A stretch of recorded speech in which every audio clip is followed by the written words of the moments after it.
Good morning, guys. So, we start a new chapter uh, whose title is Turning Moment Diagram and Flywheel.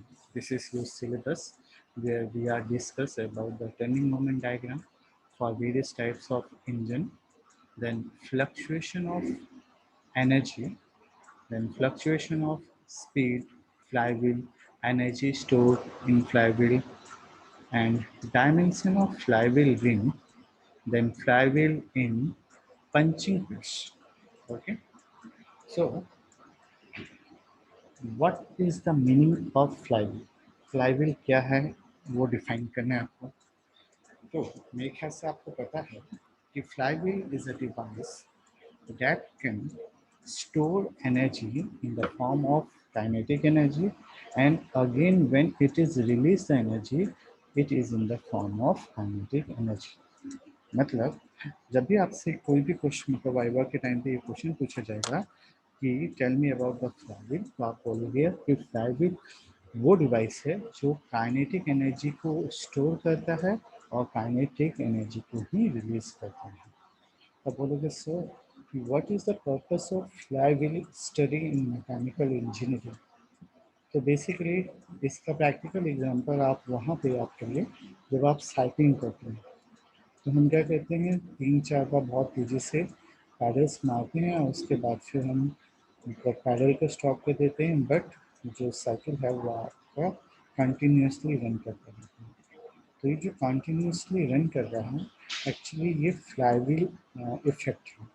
मतलब हमने क्या किया कि जब हमने तेज़ी से पैडल मारा तो वो पैडल के मतलब जब हमने पैडल मारा तो जो एनर्जी आई वो एनर्जी हमारे जो व्हील्स हैं उसमें काइनेटिक एनर्जी के फॉर्म में मतलब स्टोर कर लिया.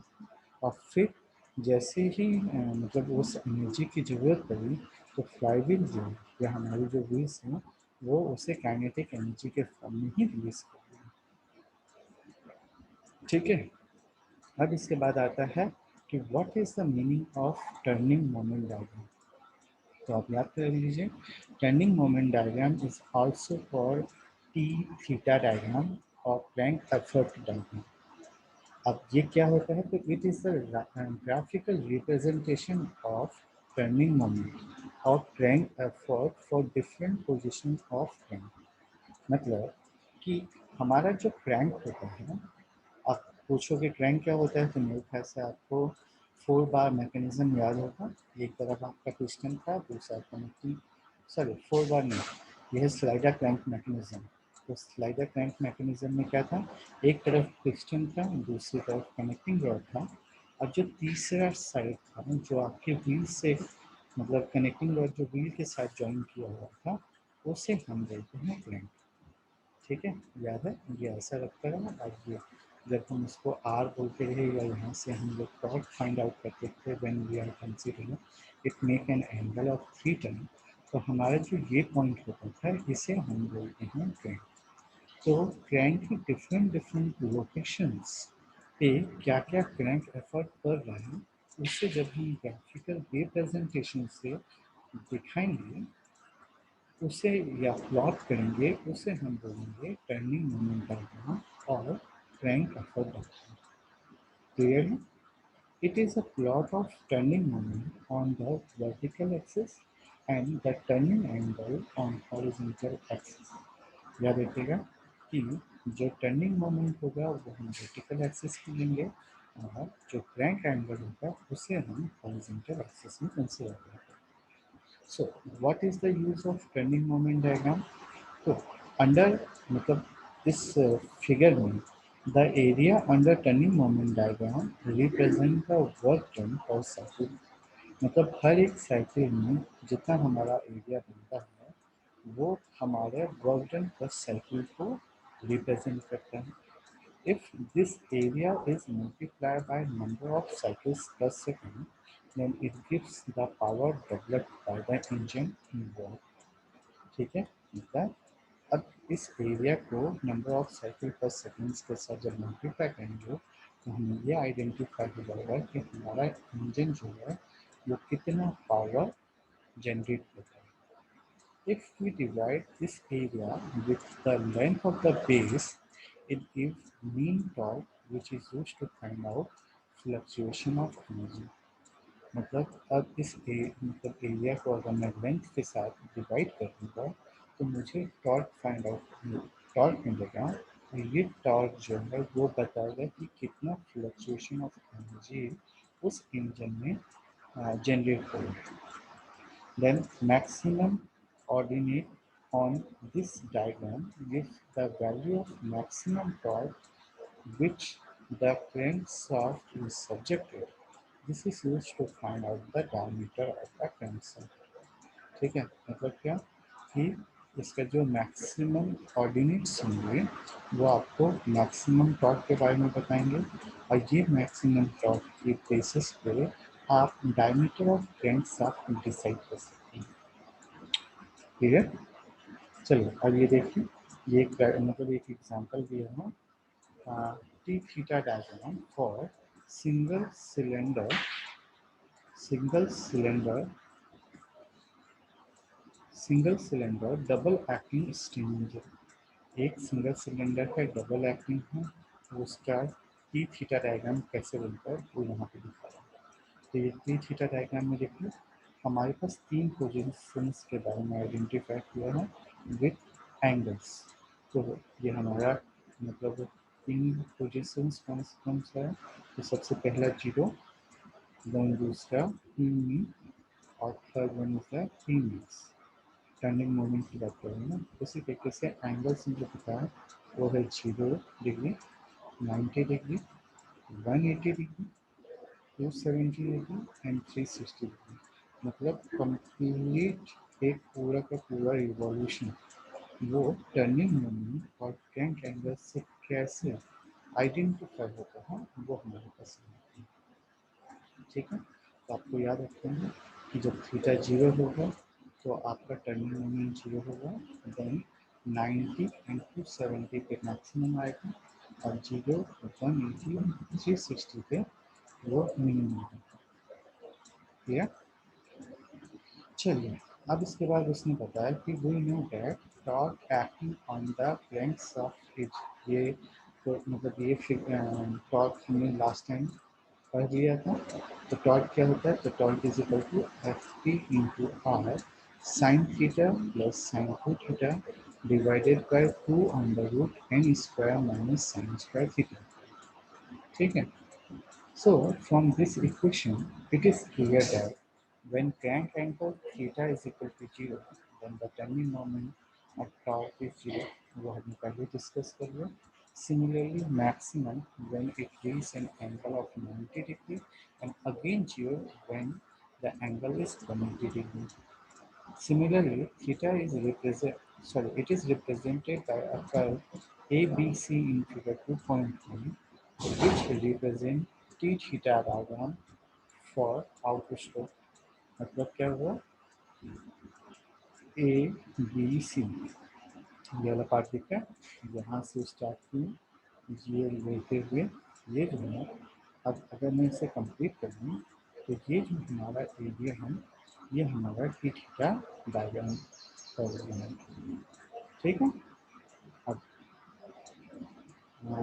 Okay, so it is important to know that the area under T theta diagram represents work done for revolution, हमने पहले डिस्कस कर लिया। Practically, engine is assumed to work against the mean resistance torque shown by horizontal line A।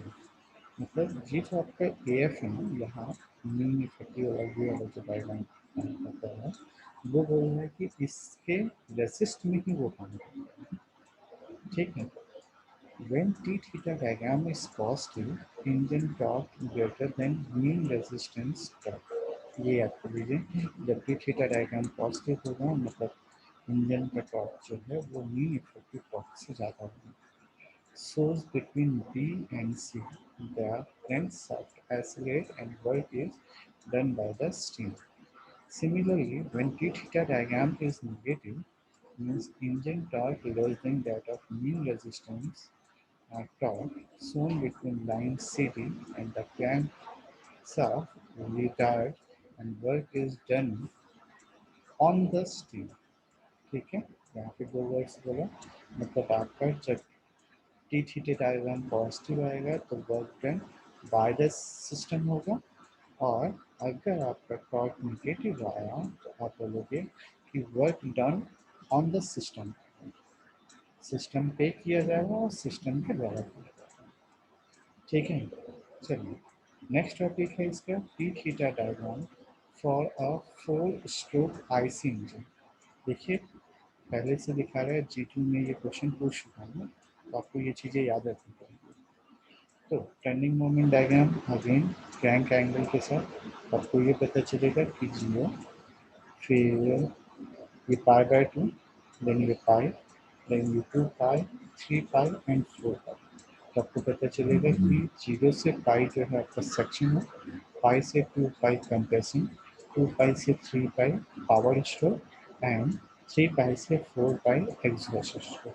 तो आपको पता है कि power stroke के ही टाइम पे हमारा जो मतलब वर्क डन है वो मैक्सिमम होता है। तो जहाँ पे हमारे पास टी मैक्स है टॉर्क मैक्सिमम होगा, वहाँ तक हम अपनी स्केच को लेके जाएंगे और अल्टीमेटली मेरा ये टी थीटा डायग्राम जो वर्क डन वो रिप्रेजेंट कर रहा है। क्लियर है? और ये जो नेगेटिव है ये देखिए टी मीन से जो नेगेटिव है तो आपको पता चलेगा कि this shows that it is a negative part means work work done on the system होगा, और यहाँ पे क्या होगा टी आपका जो है जो है वो पॉजिटिव है means this system work by the मतलब बाय द सिस्टम है ना, on the system. So we know that in case of four-stroke IC engine, there are one working stroke after the crank has turned to 2 revolution. Means 4 pi के बाद ही आपका one working stroke start होता है. During section stroke, pressure inside the cylinder is less than atmospheric pressure, due to which negative U will form. तो मीठा से आपको पता है कि सेक्शन के टाइम पे क्या होता है, तो अंदर का प्रेशर बाहर के प्रेशर से कम होता है, अल्टीमेटली एक वैक्यूम टाइप का क्रिएट होता है जिसे फिलअप करने के लिए बाहर की एयर जो है अंदर की ओर मूव करती है। During the compression stroke work is done on the gases, hence higher negative loop is obtained. Same जैसे आपने क्या किया, दोनों वॉल्स को क्लोज कर दिया और कंप्रेस करना चालू किया, तो कंप्रेस करने की वजह से ये जो चार्ज है वो मतलब उसके निगेटिव वर्कडन प्रोड्यूस होगा, क्योंकि हम उस गैस पे वर्क कर रहे हैं। During expansion or working of say power stroke, the fuel burn in gas expand hence a large positive release of heat. And during exhaust stroke, the work done is done on the gas, hence again negative release of मेरे ख्याल से इतना आपको पता है। Then आता है T theta diagram for multi cylinder engine. तो मल्टी सिलेंडर इंजन के केस में जो है आपका आपको पता होगा कि फायरिंग स्ट्रोक जो है वो अलग अलग होती है। मतलब अगर ये 4 सिलेंडर है तो 4 सिलेंडर में क्या होगा, 1 और 3 को पहले बंद कराएंगे, फिर 2 और मतलब फर्स्ट स्ट्रोक के टाइम पे ये देखिए यहाँ पर लिखा है कि ये 3 सिलेंडर हैं, तो इस 3 सिलेंडर में देखिए सीक्वेंस कैसे फर्क है, 1 और 3 जो है वो एक टाइम पे वर्क करता है और 2 जो है वो डिफरेंट टाइम पे वर्क करता है। तो ये चीज़ आपको याद रखना है कि वॉल टाइमिंग डायग्राम जितने भी सिलेंडर्स हैं उन सबका अलग अलग होता है, एक साथ नहीं होता, क्योंकि अगर एक साथ प्रोड्यूस करेंगे तो वो बहुत ही ज़्यादा क्वान्टिटी में पावर एक टाइम में रिलीज होगा, और उसके ही सेकेंड हाफ टाइम में बिल्कुल पावर नहीं होगा, मतलब आपकी गाड़ी जो है वही की वही खड़ी हो जाएगी। ठीक है, चलिए तो आपका ये turning moment diagram tank angle दिखा रहा है कि अगर 3 इंजन है तो 3 इंजन जो है स्टार्ट कहाँ से हुआ, तो 0 से स्टार्ट हुआ, 90 पे मैक्सिमम हुआ, 180 पे मिनिमम आया, देन 270 पे मैक्सिमम हुआ, 360 पे मिनिमम। तो ये फर्स्ट का जो रूल होगा वो होगा 90, sorry 0 to 90, then 180, then 270, last one is 3 270, यहाँ पे आया, देन 360। इसी तरीके से सेकंड का कितना होगा, तो सेकंड का देखिए, ये सेकंड सिलेंडर है तो वो स्टार्ट होगा 60 से, तो 60 से स्टार्ट होगा, देन 60 के बाद 150, देन 150 के बाद 240, देन 240 के बाद 330 and so on. Similarly third engine की बात अगर करें तो तीसरा इंजन जो है वो आपका आई थिंक ये वाला है, ठीक है। तो ये इंजन कहाँ से स्टार्ट हुआ, तो मैक्सिमम जो हुआ वो 30 से स्टार्ट हुआ, तो 30 से मैक्सिमम, देन 120, देन 30 पे, 120 पे, देन ये आया 210 पे, ठीक है। बात समझ में आ रही है, देखो सबका जो पोल टाइमिंग डायग्राम है वो अलग अलग है, वो आपको याद रखना है। So the resultant T theta diagram is the sum of T theta diagram for the three cylinders। मतलब T theta diagram को जो सम होगा वो क्या होगा, तो जितने भी सिंगल सिलेंडर्स हैं उन सबका समेशन होगा। In case of three cylinder engine, the crank are placed at 120 to each other, मतलब 120 डिग्री हर एक से अलग होता है engine। It is important to note that the first cylinder is a high pressure cylinder and the second is the intermediate cylinder and third cylinder is the low pressure cylinder। ये आपको याद रखना है। चलिए अब आता है इंट्रोडक्शन टू ड्राइविंग, जो कल का टॉपिक है, आज के लिए इतने रखने। Thank you very much. अगर कोई प्रॉब्लम आए तो कॉल मी।